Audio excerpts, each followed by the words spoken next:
All right, here we are over a beer, episode 3 of the quarantine. We're finally getting into a little bit of a rhythm, I would say. How you been feeling? Getting some stuff done. Heck yeah. So what have we done? Patio. Yep, there we go. There's one patio. Patio, office. Yep. All that good cleaning. Lots of cleaning, organizing. Place is looking good. Yeah. But most importantly, hanging out with Charlotte. Yeah. Oh yeah. Spending time with her. She's a fun age right now. 10 months on Monday. So tomorrow. Yep. So we got a special beer for this one. Underground Series. This is by Wormtown Brewery. It's a DIPA.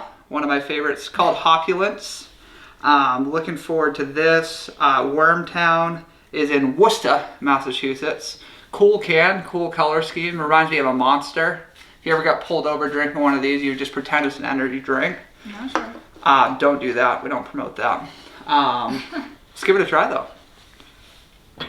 Cheers. Cheers. Shout out Stacy, Pats. We don't need Tom Brady. Definitely hoppy. Hoppy Easter. Oh, yeah, hoppy. Love that. It is hoppy. It's good though. Yeah. It's got a fruity flavor to it. You always say that. I'm just kidding. But this actually is juicy. This is a classic New England IPA. Does it say it's supposed to be juicy? I mean, you get the front flavor of the hops, obviously. Yeah. And then you get some like tangerine-ish aftertaste. You don't get that? Yeah, something orange. It's sweet, so 8.5% of beer that tastes this good. That's a nice 4-pack sipper for a day, and you're gonna be having fun. I love saying that too. I know, I was gonna say, typical. But yeah, so in terms of this week, just cool workout that I just did. Weather's nice outside, good day for a run. Tomorrow looks even better. If you have a nice hilly terrain, so like the roller coaster type roll, Lista Valadares, you would make out like a bandit where your parents' house was.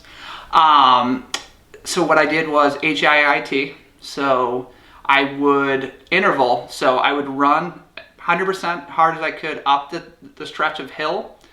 It would flatten out. I would walk. That would be my, obviously, slower interval.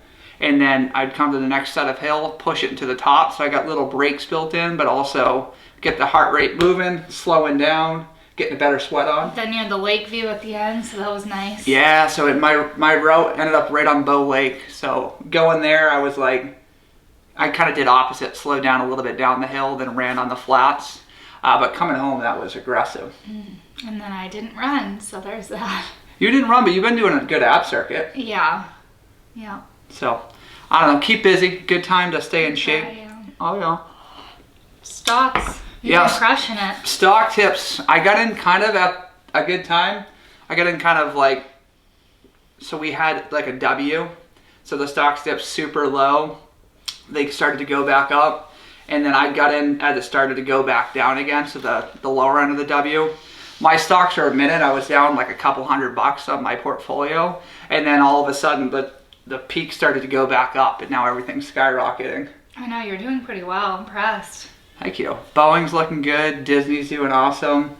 Stock tip for the week. Delta, the airlines are a good time to buy. Delta's still relatively low in the 20s. American you were trying to buy too, right? American's in the low teens now. I had it at 1080. I put a limit buy-in for 1050 being cheap, trying to save $3 on 10 shares. No, it's at $13, so it'd cost me about $22 extra if I choose to buy now. So I'm hoping we get a little bit of a dip again with the airlines where nobody's traveling. Love to buy that around 11. I would buy 10 shares. Southwest was trading pretty good, so that's normally right around a $60 stock, slightly over. They're in the mid 30s right now. That got as low as like $26 at one point in time, so I definitely missed this on Southwest, but again, I'm hoping for another airline dip. I'm gonna go all in. You finally sold Shake Shack. Got profited off of Shake Shack. I was down $40 on my shares last week. That got back in the green. I ended up making $6 off of Shake Shack. Then you had GM. GE got out on that. Profitable, couple dollars on 10 shares. Issue with GE was they were trading in like the mid to low 7s, and it literally would just go like this. So one day I'm down like $10, the next I'm up a quarter, and it didn't really go anywhere. It never got back into the 8s. the big reason I got in on GE in the first place. They were part of the ventilators. They were making some in their warehouses. Yeah, I don't know what happened to that. No, that was GM. No, GE was first, and then GM was next. And then that kind of phased out, I guess. They're doing well. Supposedly Trump says we have too many, so I guess nobody's making them. Yeah, we're going to start giving away our ventilators en masse pretty soon, I think. So, but yeah, that being said, your tip, GM, and they've been up like maybe $30-$40 depending on the day for me, which is awesome. A few other ones to keep in mind. There is one currency stock I like. I was talking a little bit about it prior. It's called UUPs, the symbol. It mixes some United States currency with some Euro currencies. A lot of countries right now are doing these like stimulus type packages. So, I mean, obviously where our checks in the US are coming out soon, and then I think some European countries were talking about following suit. That UUP could go up. It's trading at right around $26 to $28 depending on the day. I read somewhere that could go as high as 40. So if you're into like short sales or just short periods of time, I would say maybe grab some UUP and just keep an eye out for a peak somewhere in the mid 30s. Maybe set a limit sell. Good way to make some quick money there. Any other ideas on your side? I mean, you're coming at me without doing any research real quick. I was just curious if there's any industries you're thinking might... I mean, I know we talked about like the Zooms and...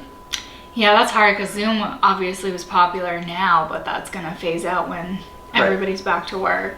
Yeah, Zoom's trading like 124-ish. I think it could get as high as 160 if this lasts another few months. But that wouldn't be a long-term buy. That was trading in the 60s and 70s before everything started. So that's like opposite. Zoom's been like this, like a mountain. Yeah, pretty much anything that's closed right now that will go back up once COVID's over, like the airlines. Yeah, airlines. Pretty much anything travel, probably. Yeah, Disney's gonna be doing really well when that comes back. Something sports related too, maybe. Well, you have Disney, which is ESPN. Yep.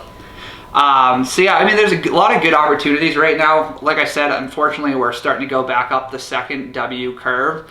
And I think with the stimulus checks and ideally, hopefully people getting back to work in the next month or two, hopefully we don't get another valley. So now would be the time to get in and just bulk up on stocks, grab airlines, grab entertainment, whatever you can. If you're going to do short sales, obviously the Zooms and the Slacks of the world right now are doing pretty well. Grubhub, you said, was still doing good, right? Still chugging along. Grubhub, they were struggling a little bit because they were doing like free deliveries and like they were basically paying people. Like the customers were making money off of Grubhub, but now they're doing like half off and things. So they went from like 34 up into the mid 40s. That would be another short buy in my opinion, because Grubhub, I guess normally it's right around $60 on an average situation. What's the company is it like video games that are doing the NBA 2K EA Sports? Right now? Is it? EA Sports, check it out. That might be popular, I don't know. Yeah. Because they're all about the... They might even be under another blanket. I don't know. That would be one I would have to look at. But yeah, because you said they're doing like a tournament today. Yeah, they're doing Horse. Is that who's sponsoring Horse? I guess. Yeah. Shout out Paul Pierce tonight. Let's go, baby. Celtics pride. But yeah, I mean, we're not going to get long-winded here. But yeah. We have no affiliation to these trades, just something we're doing for fun. Yeah, so just hopefully make disclosure. some money. Yeah. I'll sit on all these for a while. But let's get some last thoughts on this beer. I really like Wormtown. We got chatting. I didn't really sip much. I like it. I'll give it a 7-1. Nice, 7-1, okay. And while I'm looking at this, Bud Light, so I own some Budweiser. That's a stock that always does well, and that's trading relatively low still. So I've made some money since I invested, but I still think there's a lot of room for growth. So 7-1, I actually really like this one. I'm going to give it an 8-2. I'm a DIPA guy, you know that. DIPAs. So, dangerous. Everything DIPA. Everything DIPA gets me in trouble with this woman. But now, happy Easter. Happy Easter. Yeah, from our family to yours. Our daughter, I'm going to have to go do a pop-in because she's obviously not napping right now.